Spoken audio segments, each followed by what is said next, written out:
প্রিয় বন্ধুরা, এখন যে অঙ্কটি করতে অঙ্কটি 36তম বিসিএস এসেছে। প্রিয় বন্ধুরা, এখন যে অঙ্কটি করতে অঙ্কটি 36তম বিসিএস পরীক্ষা এসেছে। অঙ্কটি এমন, x - 1/x = 1 হলে x³ - 1/x³ এর মান কত নির্ণয় করতে হবে। তো এখানে দেখা যায় যে আমাদের কি আছে, x³ - 1/x³। এটাকে আমরা এইভাবে লিখতে পারি কিনা, x³ - 1/x³। এটা যদি আমরা a³ - b³ ধরে a³ - b³ এর সূত্র কি, a - b³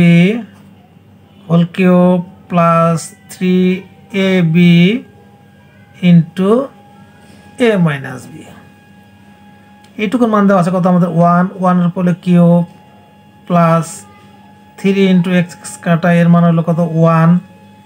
এককে 1 এককে 1 এককে 1 যোগ 3 এককে 3 3 আর 1 হলো কত 4। এইটা আমাদের অ্যান্সার। 4 কোথায় আছে এখানে, এই তো এখানে। 30 সেকেন্ড অঙ্কটি হয়ে গেছে। ইনশাল্লাহ এরকম রেগুলার অঙ্ক পেতে হলে পেজটাকে ফলো করে রাখবেন। ভালো থাকবেন, সুস্থ থাকবেন। আল্লাহ হাফেজ।